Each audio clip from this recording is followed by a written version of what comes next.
Good morning children. मेरे channel online study hub में आपका स्वागत है। प्यारे बच्चों, आज हम चौथी कक्षा की हिंदी की पाठ्य पुस्तक झिलमिल का पाठ 3 छोटी बातें बड़े काम की के अभ्यास में आने वाले प्रश्नों को हल करना सीखेंगे। तो देखिए बच्चों, सबसे पहले है, आइए शब्दों के अर्थ जानें। अपेक्षा, उम्मीद, अभिवादन, प्रणाम या नमस्कार, आचरण, व्यवहार, दुरुपयोग, गलत इस्तेमाल, निश्चय, पक्का इरादा, व्यस्त, कार्य में लगा हुआ, संकट, मुसीबत। अब आगे है पाठ से इसके अंदर कुछ क्वेश्चन दे रखे हैं। देखिए, अध्यापक के कक्षा में आने पर आप किस प्रकार अभिवादन करते हैं? आंसर आएगा, अध्यापक के कक्षा में आने पर उठकर खड़े हो जाते हैं तथा हाथ जोड़कर उनका अभिवादन करते हैं। तो बच्चों, आप बताओ, आपके कक्षा में जब अध्यापक एंटर करता है क्लास में, तो आप अपने अध्यापक का अभिवादन कैसे करते हैं? आप उनके अभिवादन में खड़े हो जाते हैं, है ना? हाँ, तो अब सेकंड क्वेश्चन है, तरुण ने अच्छे नागरिक का दायित्व कैसे निभाया? इसका आंसर आएगा, तरुण ने बस की यात्रा के दौरान एक वृद्ध को अपनी सीट देकर अच्छे नागरिक का दायित्व निभाया। नेक्स्ट क्वेश्चन है, प्रदेश में बिजली संकट पैदा होने के क्या कारण है? आंसर आएगा, लोगों द्वारा बिजली का दुरुपयोग करना तथा बिजली की चोरी करना प्रदेश में बिजली संकट पैदा करने के कारण है। तो पता चल गया बच्चों, बिजली संकट पैदा होने का क्या कारण है। कुछ लोग बिजली को वैसे ही खुला छोड़ देते हैं, इसका दुरुपयोग करते हैं। दुरुपयोग का मतलब है कि जब कमरे में कोई होता नहीं है तब भी पंखे और लाइट चालू छोड़ देते हैं। तो हमें ऐसा नहीं करना चाहिए। और कई लोग बिजली की चोरी भी करते हैं। तो इसी कारण प्रदेश में बिजली का संकट पैदा हुआ है। पानी को व्यर्थ बहने से कैसे बचाया जा सकता है? पानी की जरूरत न होने पर नल अच्छी तरह बंद करके पानी को व्यर्थ बहने से बचाया जा सकता है। अच्छे नागरिक बनने के लिए कौन सी आदतों को अपनाना चाहिए? अच्छे नागरिक बनने के लिए समय का पालन करना, बस पर चढ़ते समय धक्का मुक्की न करना, बड़ों का आदर करना, सभ्य भाषा का प्रयोग करना, स्वच्छता का ध्यान रखना आदि आदतों को अपनाना चाहिए। बच्चों, समझ में आ गया ना?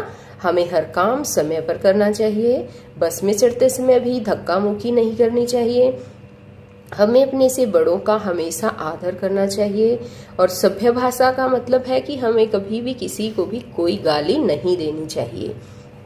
और स्वच्छता यानी कि साफ सफाई का पूरा ध्यान रखना चाहिए। ये सब आदतों को अपनाना चाहिए और इन सब आदतों को अपनाकर हम अच्छे नागरिक बन सकते हैं। आगे है, हाँ या नहीं में उत्तर दें। तो देखिए बच्चों, यहाँ पर हाँ या नहीं में कुछ वो दे रखे हैं वाक्य, जैसे हमें बड़ों का आदर करना चाहिए, हाँ या नहीं। तो बताइए बच्चों, क्या करना चाहिए? हमें बड़ों का आदर करना चाहिए, हाँ। तो इसमें आएगा हाँ। मोबाइल पर मित्रों से गप्पे हाँकनी चाहिए, नहीं, ये तो गलत बात है। हाथ धोकर खाना खाना चाहिए, हाँ, हमें हाथ धोकर खाना खाना चाहिए। नल को खुला छोड़ देना चाहिए, नहीं, नल को खुला नहीं छोड़ना चाहिए। रोजाना दांत साफ करने चाहिए, हाँ, हमें अपने दांत साफ हर रोज करने चाहिए। कूड़ा कूड़ेदान में डालना चाहिए, हाँ, ये भी सही है। अब आगे आएगा आपकी बात। अपने स्कूल व आस पड़ोस को स्वच्छ रखने के लिए आप क्या करते हैं? तो बताइए बच्चों, अपने स्कूल को और इसे से स्वच्छ रखने के लिए आप क्या करते हैं कि आपके आसपास भी कोई गंदगी ना फैले? कूड़ेदान का प्रयोग करते हैं, और बताओ समय समय पर गंदगी की सफाई करते रहते हैं, और बताओ शहबाज। और क्या करते हैं? फर्श पर पोछा लगाते हैं। अब आगे है, आप अपने घर में पानी व बिजली की बचत कैसे करते हैं? तो कैसे करते हो बच्चों? यानी कि जब कोई कमरे में नहीं होता है तो बिजली के स्विच बंद कर देते हैं, है ना। पानी का जब यूज नहीं हो रहा है तो नल बंद कर देते हैं, है ना।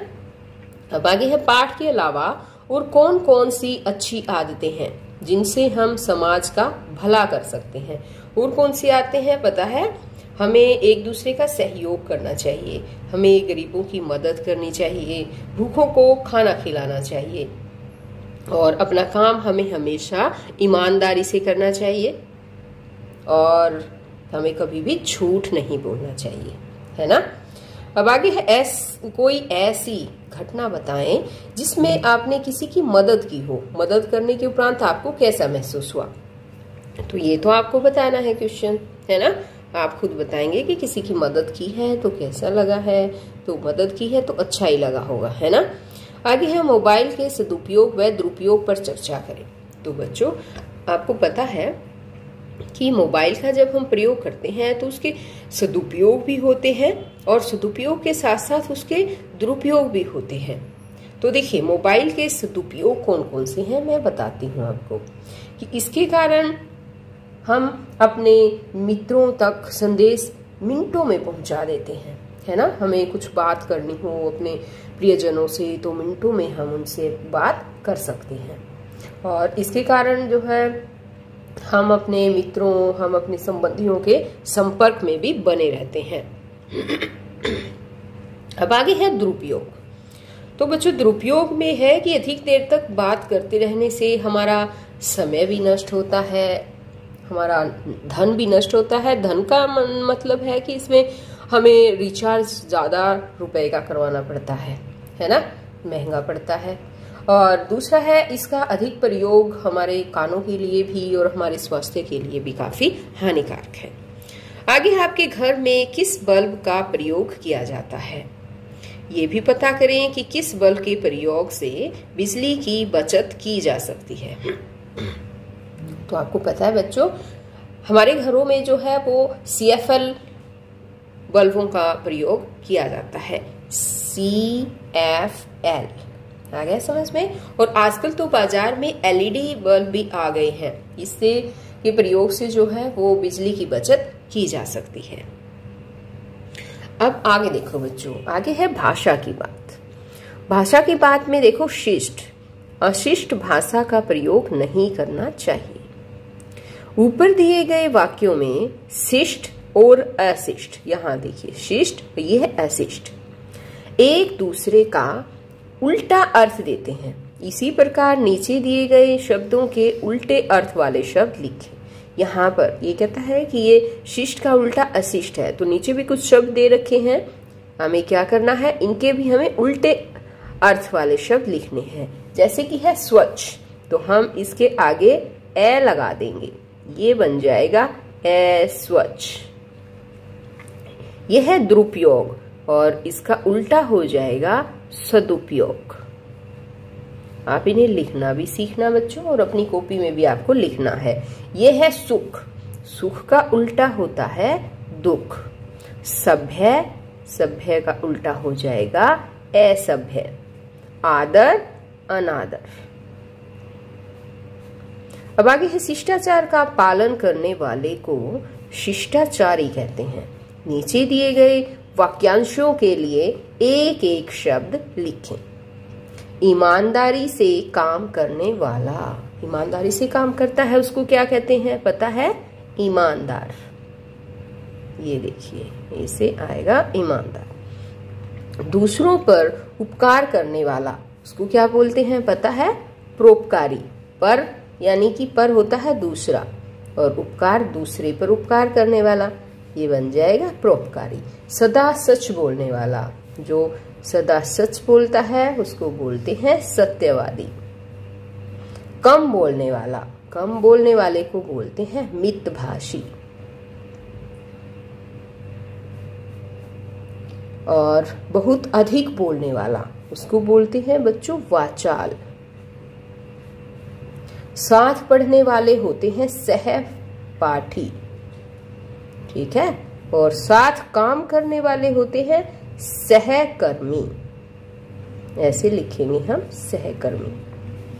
अब आगे पाठ में नागरिक शब्द का प्रयोग हुआ है जो नगर के साथ इक लगने से बना है। आप भी इक लगाकर नए शब्द बनाएं, जैसे नगर प्लस इक नागरिक, वर्ष प्लस इक क्या बन जाएगा वार्षिक, और ऐसे लिखा जाएगा। समाज प्लस इक सामाजिक, देखिए ऐसे लिखा जाएगा। ये दिन प्लस इक दैनिक, ये देखिए बच्चों ऐसे लिखेंगे। अब आगे है इसी तरह से व्यवहार प्लस इक क्या बन जाएगा व्यवहारिक, ठीक है, ऐसे लिखेंगे व्यवहारिक।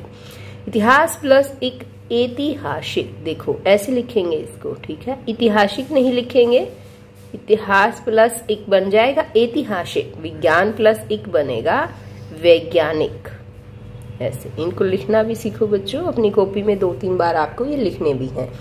आगे है पढ़े समझे और लिखे, मेरा प्रयोग होता है। अब देखो ये क्या है बताओ, मोबाइल, और ये क्या है कंप्यूटर। तो कहता है किस काम में होता है, यहाँ पर काम दे रखे हैं। संदेश भेजने के लिए किसका प्रयोग करते हैं हम दोनों में से, मोबाइल का, तो यहाँ लिखेंगे हम मोबाइल। समय व तिथि देखने के लिए किसका प्रयोग करते हैं, पता है मोबाइल। हम मोबाइल में ही देख लेते हैं कि आज कौन सी तिथि है, क्या समय हुआ है। गणना करने के लिए हम कंप्यूटर का इस्तेमाल करते हैं, ठीक है, तो हम यहाँ पर लिखेंगे कंप्यूटर। अब यहाँ आगे देखिए, छोटे गोले के अंदर एक शब्द दिया गया है विद्यालय। यहाँ पर देखो ये गोला है और इस छोटे गोले में दे रखा है विद्यालय। अन्य बॉक्स में उससे संबंधित चीजों के नाम लिखे हैं। ये अन्य जो बॉक्स बना रखे हैं इसमें इसी से रिलेटेड कुछ नाम लिखे हैं, जैसे विद्यालय में अध्यापक है, विद्यार्थी, मेज होती है, कुर्सी है, चौक है ना। तो इसी तरह से यहाँ पर 2 और भी गोले दे रखे हैं, इसमें लिख रखा है अस्पताल। तो अस्पताल से रिलेटेड चीजें लिखनी है हमें, जैसे डॉक्टर, मरीज, बेड, दवाई, थर्मामीटर। और इसी तरह से है यहाँ पर रेलवे स्टेशन से संबंधित, जैसे उसमें होते हैं यात्री, ट्रेन, अखबार वाला, चाय वाला, टिकट। तो ये तो मैंने पहले ही लिख दिए हैं ताकि वीडियो और ज्यादा लंबी ना बने, इसलिए मैंने ऑलरेडी लिख दिए हैं। आपको अपनी बुक में ये सब लिखना है। तो बच्चों आज इस वीडियो में केवल इतना ही, ये लेसन यहीं पर कंप्लीट होता है। और नेक्स्ट वीडियो में मैं आपको और जो आगे आने वाले आपके सिलेबस के अनुसार लेसन है वो रीड करवाऊंगी और उसमें आने वाले क्वेश्चन आंसर आपको समझाऊंगी, यानी कि अभ्यास में आने वाले क्वेश्चन आंसर समझाऊंगी। तो बच्चों अगर आपने मेरे चैनल ऑनलाइन स्टडी हब को अभी तक सब्सक्राइब नहीं किया तो सब्सक्राइब भी करें और साथ में दिए बेल आइकन को जरूर प्रेस करें। तो बच्चों फिर मिलते हैं एक नई वीडियो में, तब तक के लिए बाय बच्चों।